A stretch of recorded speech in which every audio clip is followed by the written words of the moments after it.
Selamat berjumpa kembali saudara-saudari yang mengasihi Tuhan, dikasihi Tuhan Yesus Kristus. Puji kepada Tuhan untuk hari yang Tuhan berikan bagi saya dan saudara.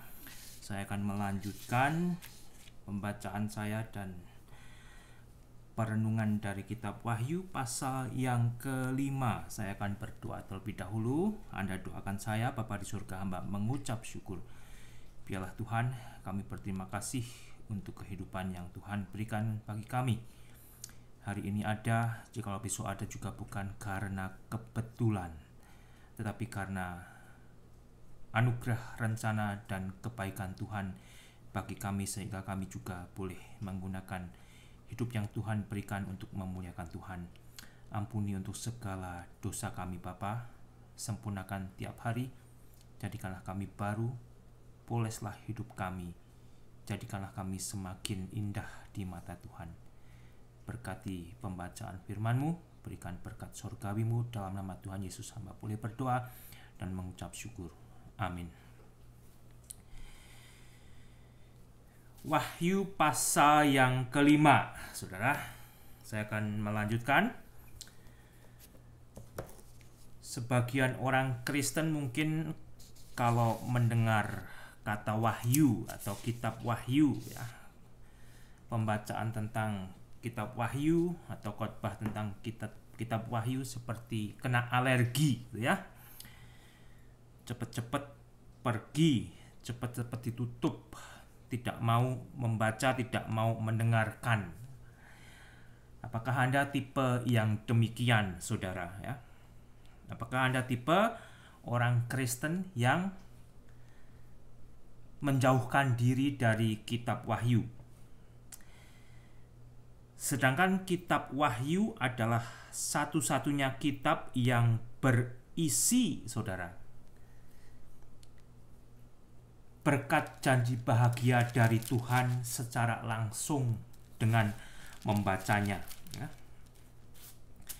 Kitab wahyu adalah satu-satunya kitab yang secara langsung Tuhan akan memberikan berkatnya bagi setiap orang yang mau membacakannya, menyimpannya, dan mentaatinya, ya.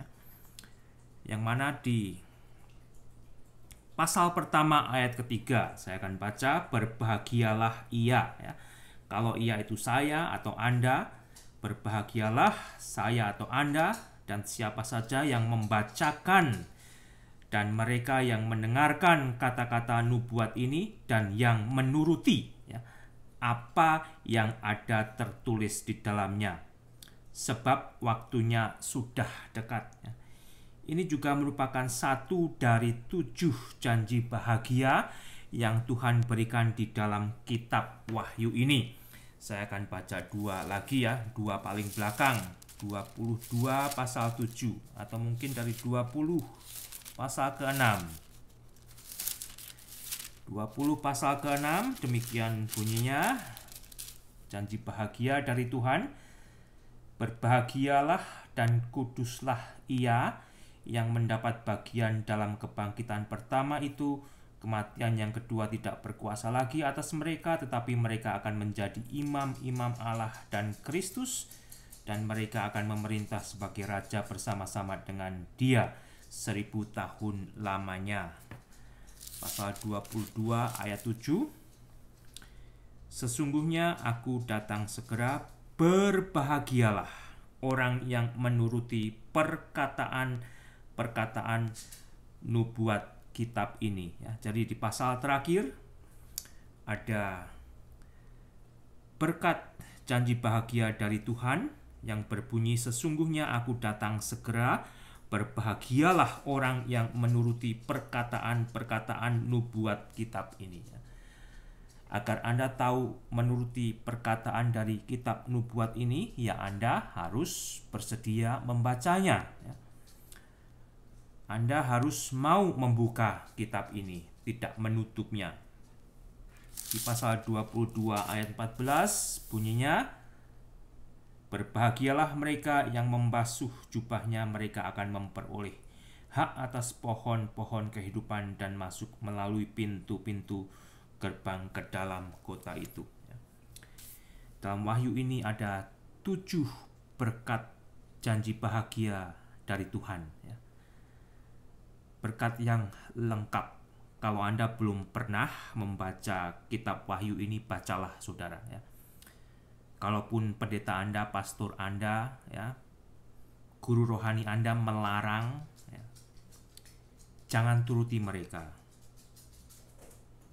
Karena isinya dari kitab Wahyu ini ditujukan kepada jemaat Tuhan, agar jemaat Tuhan tahu apa yang akan segera terjadi, Dan cara Anda membaca atau belajar dari kitab Wahyu ini,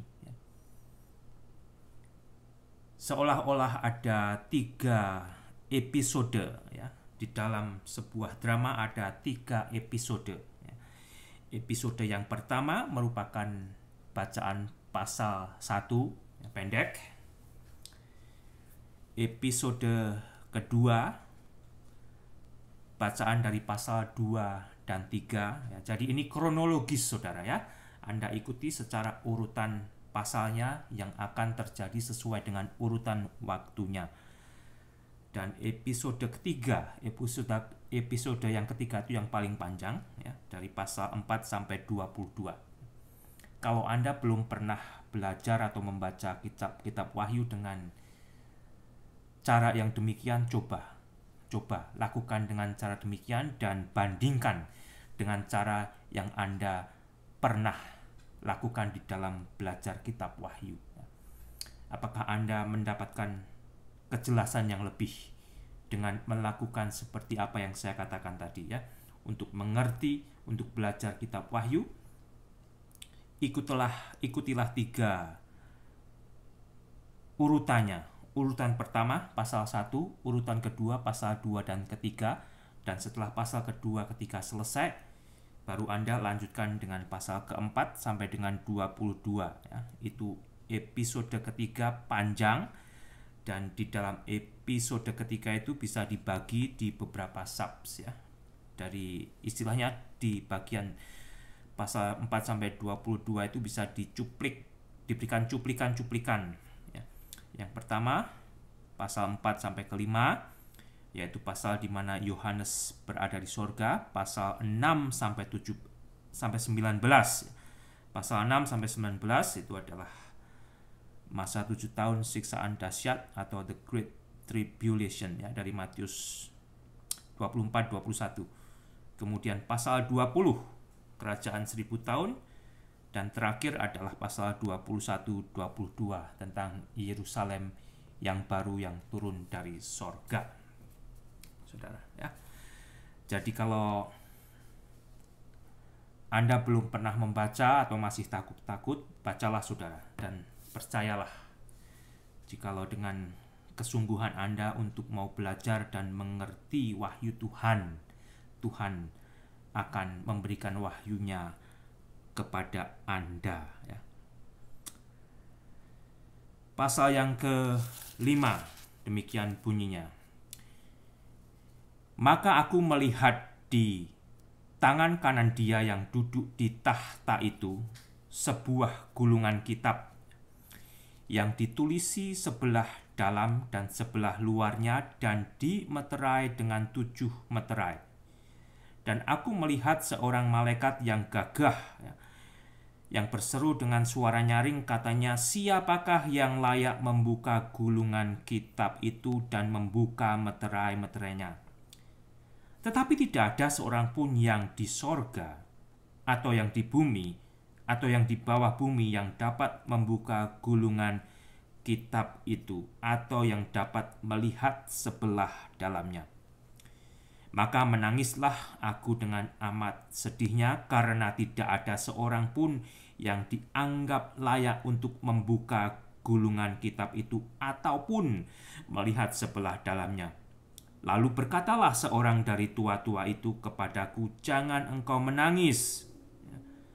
Sesungguhnya singa dari suku Yehuda, yaitu tunas Daud, telah menang, sehingga ia dapat membuka gulungan kitab itu dan membuka ketujuh meterainya. Maka aku melihat di tengah-tengah tahta dan 4 makhluk itu, dan di tengah-tengah tua-tua itu berdiri seekor anak domba, ya, seperti telah disembelih, bertanduk 7 dan bermata 7. Itulah ketujuh roh Allah yang diutus ke seluruh bumi. Lalu datanglah anak-anak domba itu dan menerima gulungan kitab itu dari tangan Dia yang duduk di atas tahta itu. Apa yang terjadi, saudara, ketika ia mengambil gulungan kitab itu? Tersungkurlah keempat makhluk dan ke-24 tua-tua itu di hadapan anak domba itu. Masing-masing memegang 1 kecapi dan 1 cawan emas penuh dengan kemenyan. Itulah doa orang-orang kudus, dan mereka menyanyikan suatu nyanyian baru, katanya, Engkau layak menerima gulungan kitab itu dan membuka meterai-meterainya, karena Engkau telah disembelih, dan dengan darahmu Engkau telah membeli mereka bagi Allah dari tiap-tiap suku dan bahasa dan kaum bangsa. Dan Engkau telah membuat kami menjadi suatu kerajaan dan menjadi imam-imam bagi Allah kita, dan kami akan memerintah sebagai raja di bumi. Maka aku melihat dan mendengar suara banyak malaikat sekeliling tahta, makhluk-makhluk dan tua-tua itu, jumlah mereka berlaksa-laksa dan beribu-ribu laksa. Katanya dengan suara nyaring, anak domba yang disembelih itu layak untuk menerima kuasa dan kekayaan dan hikmat dan kuasa dan hormat dan kemuliaan dan puji-pujian. Dan aku mendengar semua makhluk yang di sorga dan yang di bumi dan yang di bawah bumi dan yang di laut dan semua yang ada di dalamnya berkata, bagi Dia yang duduk di atas tahta dan bagi anak domba adalah puji-pujian dan hormat dan kemuliaan dan kuasa sampai selama-lamanya.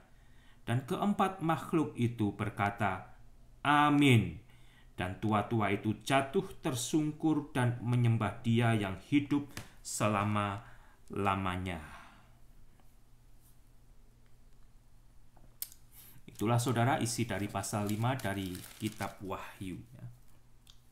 Jadi di bagian kedua, di mana Yohanes berada di sorga.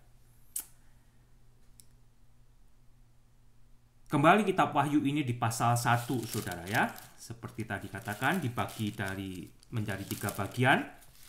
Di dalam kitab Wahyu pasal pertama ayat 19, di situ ada panduannya di dalam saya dan saudara membaca dan belajar kitab Wahyu, yang mana karena itu tuliskanlah apa yang telah kau lihat.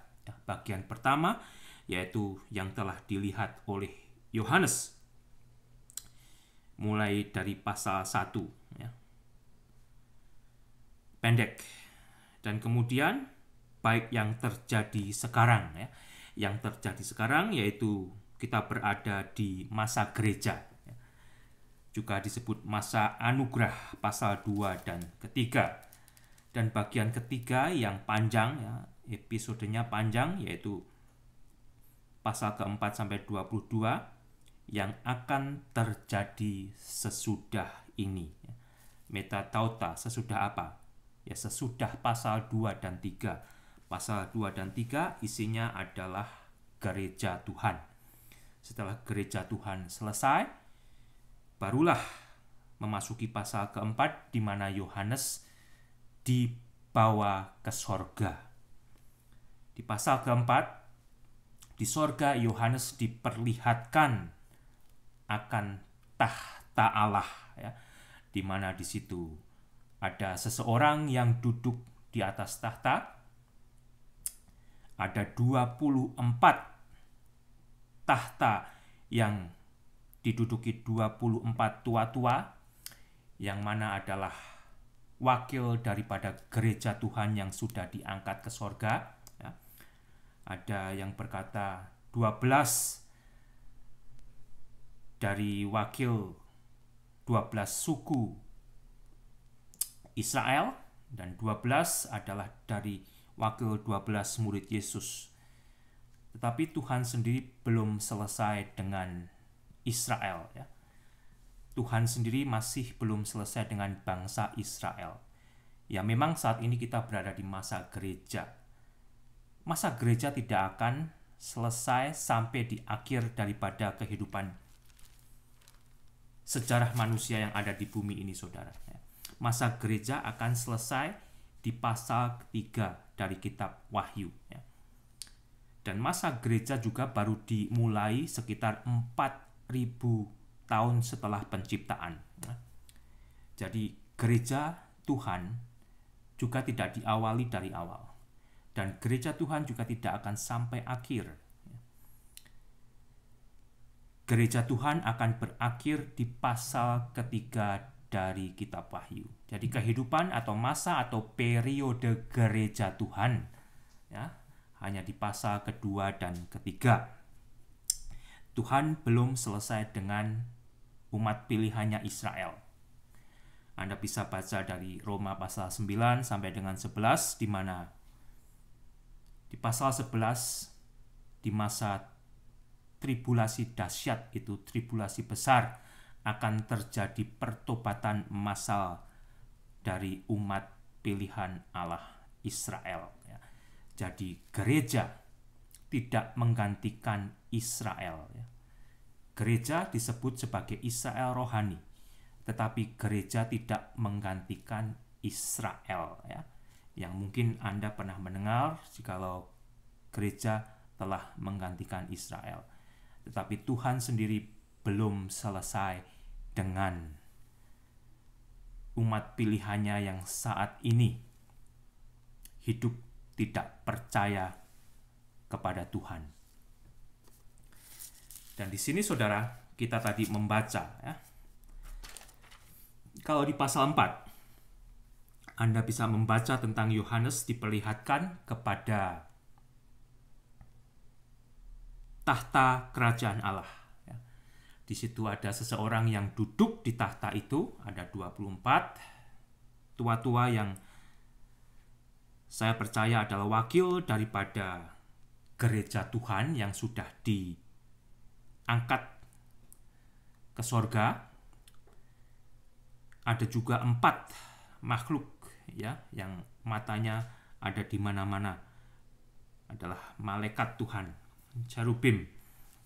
Demikian juga ada 7 roh Allah yang mana adalah Roh Kudus itu sendiri di dalam kelengkapannya. Dan di pasal yang kelima tadi kita sudah membaca, di mana di situ kita melihat, kita membaca kalau di tangan kanan dia, ya, seseorang yang duduk di tahta itu. Kalau Anda membaca dari kitab Yesaya, dialah Tuhan. Di tangan kanannya, ya, yang disebut seseorang yang duduk di tahta itu memegang sebuah gulungan kitab, scroll, ya. Jadi kalau dulu bentuknya bukan buku begini tapi gulungan, ya, kitab gulungan, ya, Anda mungkin tahu yang saya maksudkan, ya. Jadi dibukanya begini. Jadi di tangan seseorang yang duduk di sebelah tahta itu, saudara, memegang kitab, memegang scroll tersebut yang mungkin terbuat dari papirus atau kulit binatang, dan ditulisi di sebelah dalamnya dan sebelah luarnya, dan dimeteraikan dengan 7 metera, ya. Kalau surat warisan di zaman Romawi saat itu, demikianlah gambarannya. Di dalamnya ada isinya, intinya, kemudian di luarnya ada catatan-catatan tambahannya, kemudian diberi meterai. Tetapi ini bukan surat warisan, tetapi ini bagaikan kontrak, bagaikan kontrak atau sertifikat rumah yang tergadai, ya. Mengapa tergadai? Ya, karena tidak bisa bayar bulanan. Istilahnya begitu saudara ya. Bumi ini sudah diserahkan Allah kepada Adam dan Hawa untuk dipelihara, untuk dikembangbiakkan. Tetapi karena ketaatan Adam dan Hawa, iblis jadi berkuasa atas bumi ini ya. Dan kalau Anda saksikan bagaimana saat ini iblis berkuasa dengan luar biasa ya, dengan luar biasa. Ya. Manusia tidak takut akan Tuhan ya. Manusia tidak mengenali lagi penciptanya dan tidak mau percaya jika manusia sebenarnya diciptakan dalam kehendak Tuhan dan untuk menjadi kesukaan bagi Tuhan ya. Di pasal keempat ayat 11 saudara, pasal keempat bagian yang terakhir, di situ dikatakan, ya Tuhan dan Allah kami, Engkau layak menerima puji-pujian dan hormat dan kuasa sebab Engkau telah menciptakan segala sesuatu dan oleh karena kehendak-Mu semuanya itu ada dan diciptakan. Tetapi sejauh mana saat ini manusia begitu terhilang dari apa yang Tuhan sendiri sebetulnya sudah berikan.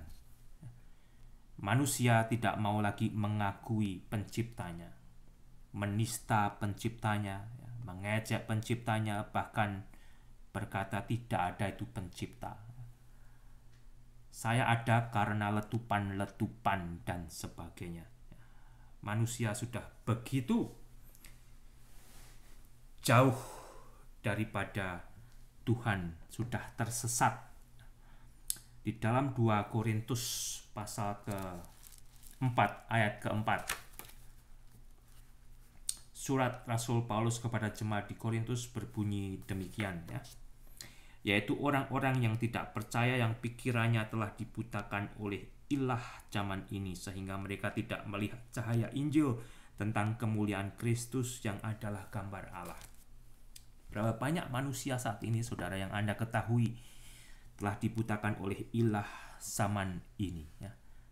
Entah itu macam-macam lah, mungkin yang lain-lain di luar daripada Tuhan sendiri yang sebenarnya telah menciptakan manusia dan mempunyai rencana yang indah bagi manusia ya.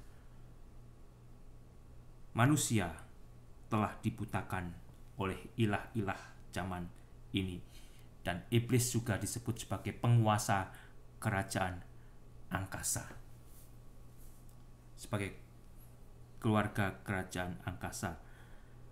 Dan kembali kepada kitab ini, kepada scroll ini, kepada gulungan ini saudara, adalah gulungan yang berisi kontrak, yang berisi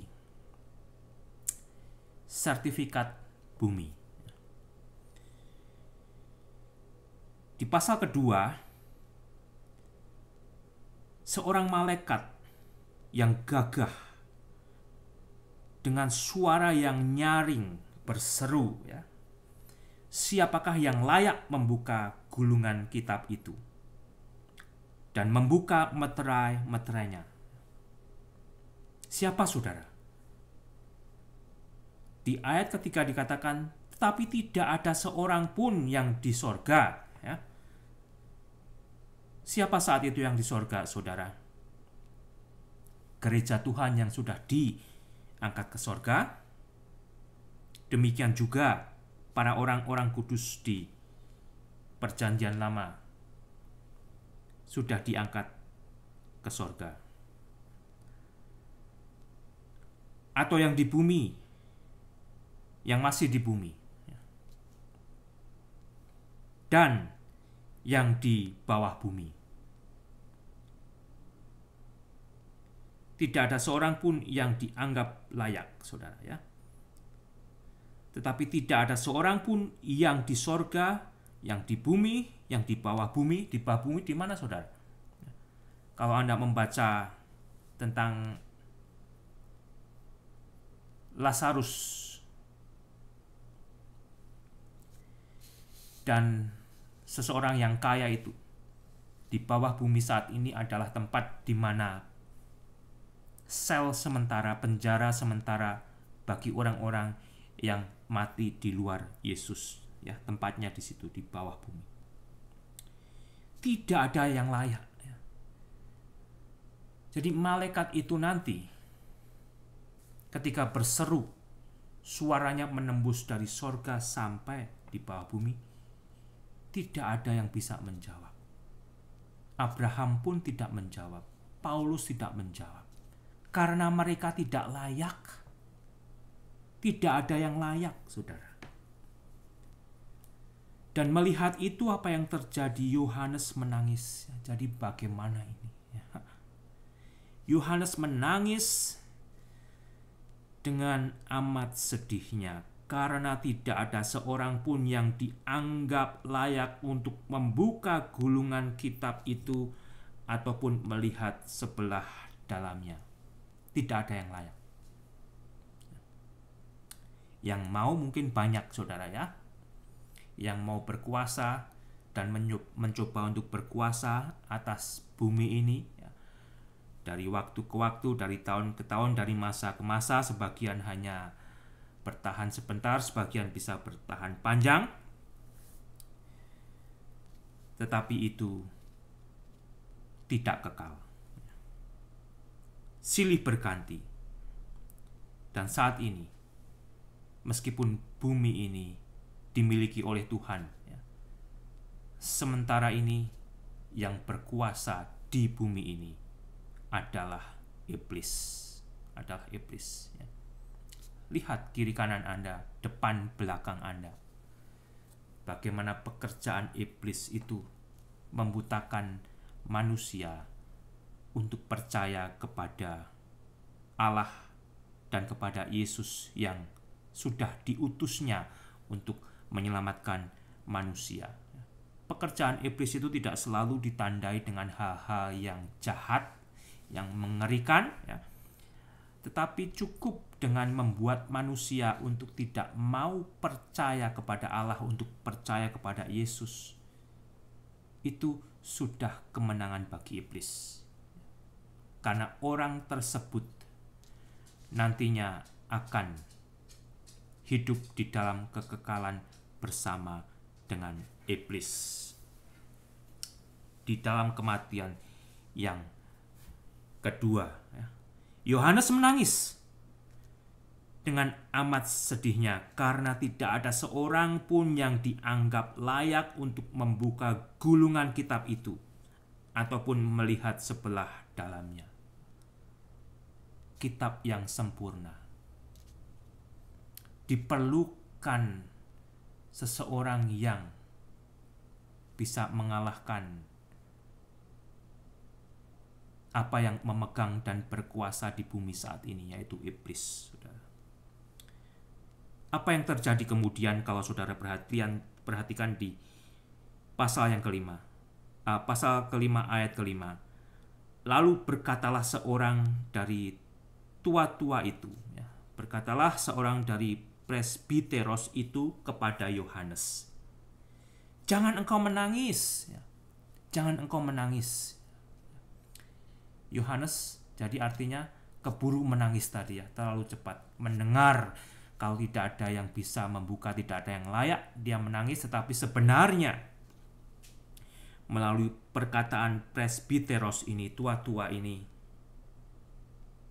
ada. Jangan engkau menangis, sesungguhnya singa dari suku Yehuda, yaitu tunas Daud. Satu titel mesianik Yesus yang disebut singa dari suku Yehuda, ya, singa adalah yang berkuasa atas rimba, ya. Dan tunas Daud telah menang. Telah menang. Yesus di atas kayu salib itu telah menang. Di dalam ketaatan dia kepada Bapa, ya, untuk menderita sengsara mati bagi dosa manusia. Yesus telah memenangkan atas maut, atas dosa, dan atas kematian. Dan hanya di dalam Yesus ini manusia bisa beroleh keselamatan. Hanya di dalam Yesus ini manusia bisa beroleh pengampunan dosa.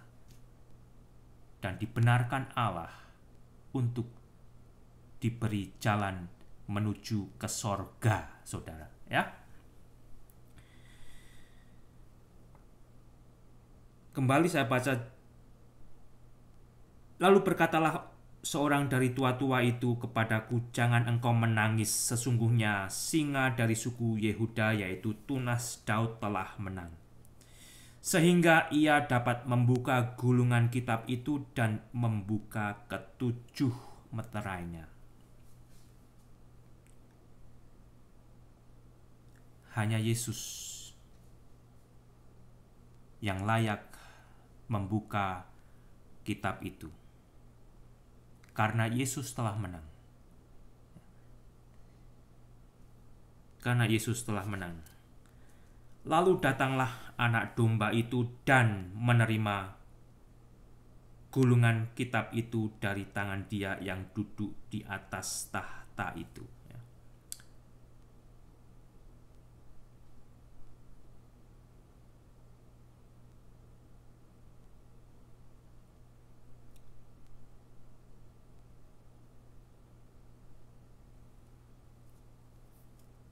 Saya kelewatan baca ayat yang ke-6. Maka aku melihat di tengah-tengah tahta dan keempat makhluk itu, dan di tengah-tengah tua-tua itu berdiri seekor anak domba, seperti telah disembelih.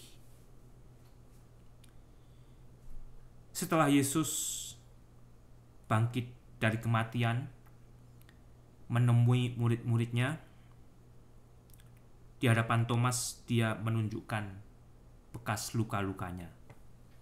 Dan di sini kita membaca jikalau anak domba ini berdiri seekor anak domba seperti telah disembelih. Ada tandanya jikalau anak domba ini telah disembelih. Bertanduk 7, bertanduk 7. Dialah singa dari Yehuda, tanduk yang merupakan simbol kekuatan dan kekuasaan yang lengkap. 7, ya. Dia memiliki kekuasaan dan kekuatan yang lengkap.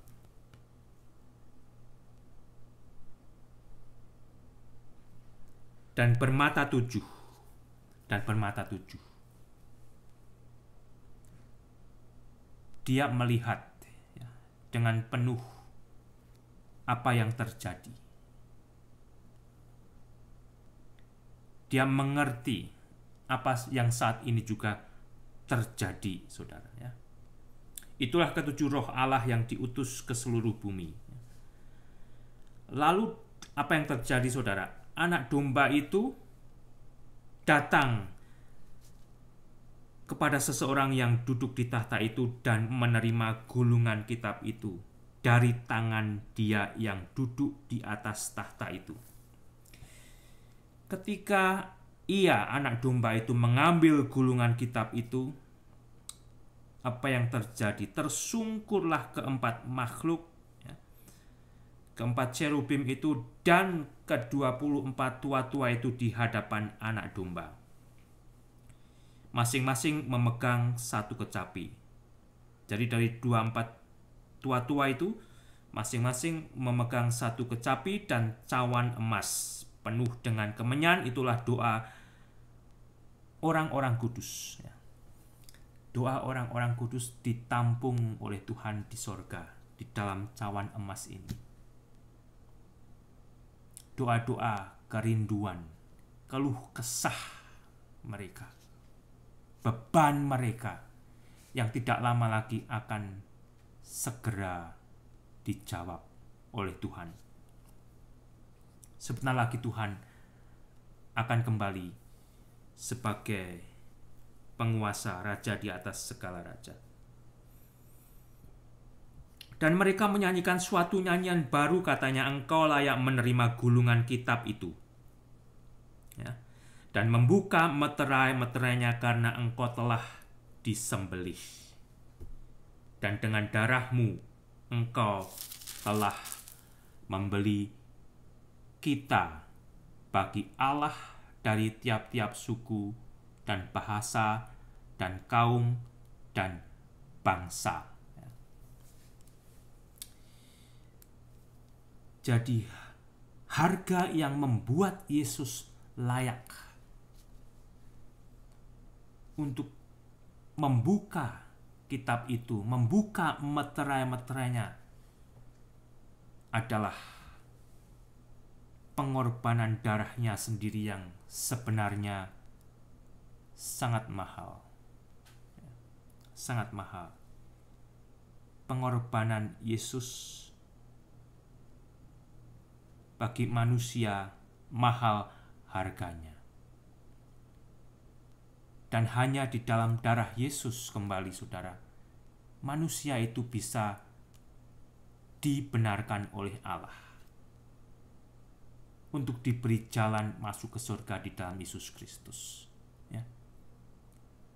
Sebaik-baiknya manusia akan terganjal untuk bisa masuk surga, ya, karena satu dari dosanya aja sudah mengganjal untuk manusia bisa masuk ke surga. Apalagi manusia memiliki ratusan bahkan ribuan, puluhan ribuan dosa di hadapan Tuhan, saudara. Dan kebaikan manusia tidak akan pernah bisa membayar dosanya. Sebagian diajarkannya nanti segala perbuatan baikmu itu akan bagikan timbangannya. Semakin banyak perbuatan baikmu, timbangan itu akan semakin membuat kamu mendekati sorga. Tetapi tidak demikian apa yang diajarkan oleh Alkitab. Ya. Manusia telah berdosa, artinya manusia sudah tidak lagi sempurna. Dan surga itu adalah tempat yang sempurna. Apa yang sudah tidak sempurna tidak akan pernah menjadi sempurna. Tetapi di dalam Yesus yang sempurna, Yesus yang tidak berdosa, telah dibuat Allah menjadi dosa bagi manusia, agar manusia di dalam Yesus bisa dibenarkan Allah dan diberikan jalan untuk masuk sorga. Sehingga kembali saudara di sini, di dalam anak domba itu, manusia diberi jalan untuk ke sorga. Karena anak domba itu telah menang. Anak domba itu telah menang. Dan engkau telah membuat kami menjadi suatu kerajaan dan menjadi imam-imam bagi Allah. Dan kita akan memerintah sebagai raja di bumi. Satu hal lain yang susah dicerna oleh orang Kristen, ya. Sebagian susah mencerna. Ya, saya juga di awal susah mencerna, saudara. Kalau Alkitab mengatakan ketika nanti Yesus, ya, memerintah sebagai raja selama 1000 tahun, kita juga akan memerintah bersama-sama dengan Yesus. Itu susah sekali dicerna. Seolah-olah itu hanyalah suatu perkataan simbolik. Tidak, saudara. Itu bukan sesuatu yang simbolik dari firman Tuhan. Itu adalah kronologis nubuatan yang masih akan digenapi nanti. Nah,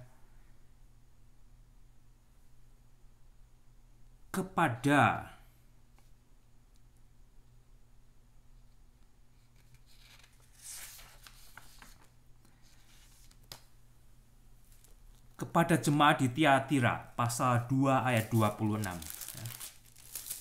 Apa yang dijanjikan Yesus kepada jemaat di Tiatira? Pasal 2, 26, 27. Demikian bunyinya.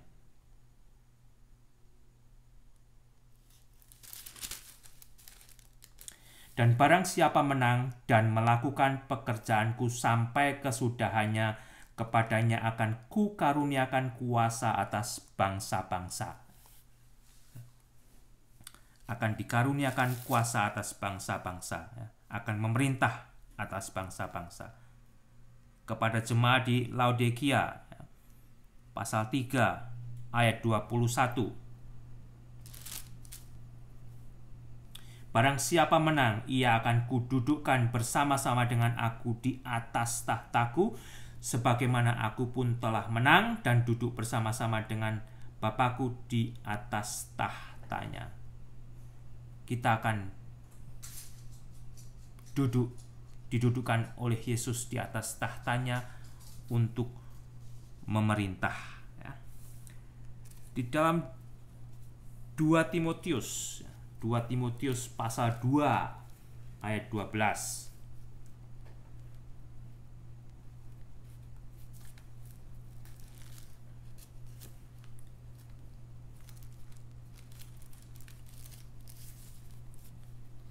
Demikian bunyinya. Jika kita bertekun, jika saya dan saudara, jika orang Kristen bertekun, kita pun akan ikut memerintah dengan dia. Jika kita menyangkal dia, dia pun akan menyangkali kita. Dan masih ada beberapa ayat Alkitab lain yang Anda bisa baca, yang mengatakan jikalau kita, orang-orang Kristen, yang oleh Yesus sendiri dikatakan sebagai pengikut Yesus, ketika Yesus kembali sebagai Raja, memerintah selama 1000 tahun, kita akan kembali bersama-sama dengan Yesus dan melayani Yesus, memerintah dengan Yesus. Matius 19:28 Anda bisa baca, Lukas 22:30, 1 Korintus 6:2-3. Susah dicerna saudara ya.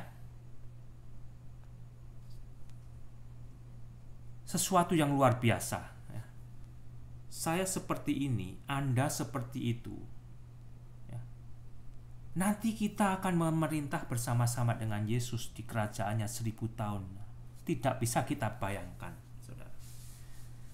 Sebenarnya kita juga tidak bisa membayangkan seperti apa itu Yesus. Tetapi karena firman ini adalah firman iman, kita percaya. Ya.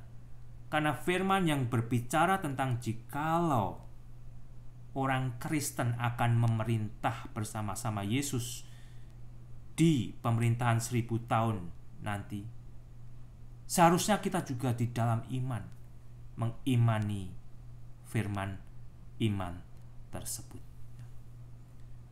Satu firman yang membuat kita humble, saudara. Kita yang sudah berdosa, yang sudah diampuni dosanya di dalam Yesus, yang tidak layak ya untuk diberi sorga, tetapi karena kebaikan Allah, karena kasih Allah ya, kita sendiri ditebus di dalam darah Yesus yang mahal, masih nanti mau diajak untuk memerintah bersama-sama dengan Kristus. Itu adalah sesuatu yang secara nalar susah untuk kita pikirkan, saudara. Tetapi kalau Anda percaya kepada firman, inilah firman iman akan digenapi. Inilah, saudara, nubuatan yang masih akan digenapi. Ya. Bagaimana Anda membaca Alkitab ini? Apakah Anda terima sebagai firman iman, atau Anda terima sebagai bacaan yang hanya bisa dipahami secara lahiriah ya. Kalau sebatas itu sebetulnya Anda juga tidak mengimani sorga, karena sorga itu yang sudah diberikan cuplikannya ya. Paling lengkap di sini, saudara ya. Di pasal keempat dan pasal kelima itu sebetulnya adalah cuplikan tentang sorga yang paling lengkap di kitab Wahyu ini. Di Yehezkiel juga ada, tetapi yang paling lengkap sebetulnya di sini. Kalau kita tidak memiliki iman, kita tidak akan percaya akan hal-hal tersebut. Oleh karena itu, baik Anda membaca Injil, Matius, Lukas, ya, Markus, Yohanes, demikian juga kitab Wahyu, ini semua adalah firman iman. Terutama Wahyu, perkataan yang akan digenapi seperti apa yang telah dikatakannya. Luar biasa, saudara. Memang tidak mudah, ya, tidak mudah. Sehingga kembali, saudara, bagaimana cara Anda membaca, belajar dari kitab Wahyu ini. Kalau Anda belum melakukannya dengan metode yang saya katakan tadi, ya, yang sebenarnya berisi 3 episode, yang mana kronologi waktunya berurutan, pasal 1, pasal 2, 3, dan pasal 4 sampai dengan 22, itu semua berurutan, ya. Coba Anda lakukan, ya, dan dapatkan bedanya, ya. Jadi Anda tidak hanya terpaut pada angka 6666, ya, itu aja, ya, atau 144.000 itu aja, itu ada tempatnya, itu ada kronologisnya, ya. Jadi cobalah Anda baca itu.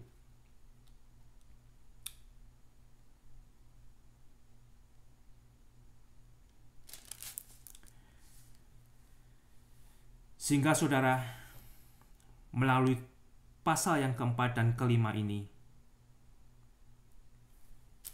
kita diberikan satu gambaran atau cuplikan yang diperlihatkan kepada Yohanes oleh Tuhan sendiri, dan untuk dituliskan kepada jemaatnya apa yang akan segera terjadi, ya. Selain itu, meterai-meterai tersebut, saudara, adalah meterai-meterai yang akan dicurahkan kepada bumi yang menolak Allah, bumi yang tidak mau mengenal penciptanya. Kalau kita lanjutkan nanti, meterai-meterai tersebut adalah meterai-meterai murka Allah yang akan segera ditimpakan kepada bumi ini di masa yang disebut 7 tahun masa siksaan dahsyat, ya. Antikristus di situ, ya, 144.000, ya, penginjil Yahudi di situ, saudara, ya. Itu semua akan ada kronologis urutannya. Dan kembali suara nyaring berkata, anak domba yang disembelih itu layak untuk menerima kuasa dan kekayaan dan hikmat dan kekuatan dan hormat dan kemuliaan dan puji-pujian. Dan aku mendengar semua makhluk yang di sorga dan yang di bumi dan yang di bawah bumi dan yang di laut dan semua orang yang ada di dalamnya berkata, bagi Dia yang duduk di atas tahta, bagi anak domba adalah puji-pujian dan hormat dan kemuliaan dan kuasa sampai selama-lamanya. Dan keempat makhluk itu berkata, amin, ya. Dan tua-tua itu jatuh tersungkur menyembah Dia yang hidup selama-lamanya. Saudara, kalau Anda yang mendengar saat ini belum percaya kepada Yesus Kristus, bacalah kitab Wahyu ini, sehingga Anda juga bisa belajar apa sih yang diajarkan melalui isi kitab Wahyu ini. Karena di situ Allah sendiri menyatakan kebenaran firman-Nya yang semuanya akan digenapi. Dan saat ini sedang menggenapi pasal kedua dan ketiga, ya. Pasal kedua dan ketiga itu Anda baca, saudara, ya. Saya perlu baca dan baca dan baca lagi, sehingga kita menjadi jemaat yang tahu seperti jemaat apa yang Tuhan kehendaki. Sehingga ketika saatnya gereja Tuhan diangkat oleh Tuhan, kita dikenal oleh Tuhan sebagai jemaat yang Tuhan kehendaki. Kalau di situ kita menemukan hardikan untuk kita bertobat, ya, marilah kita bertobat, saudara, agar kita kembali pada saatnya ditemukan Tuhan, bukan hanya sebagai Kristen KTP, tetapi Kristen-Kristen yang dikenal oleh Kristus sendiri. Tuhan Yesus memberkati.